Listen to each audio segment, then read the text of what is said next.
maka tidak ada lagi pendukung nomor 1 dan nomor 2.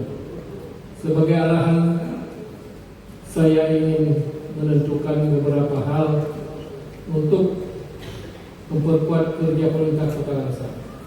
Yang pertama,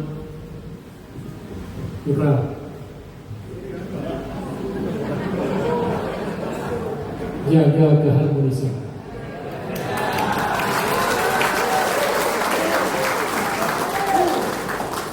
Antara DPR dan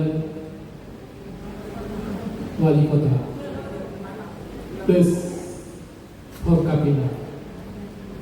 Ini penting karena kebersamaan diutamakan. Dengan kebersamaan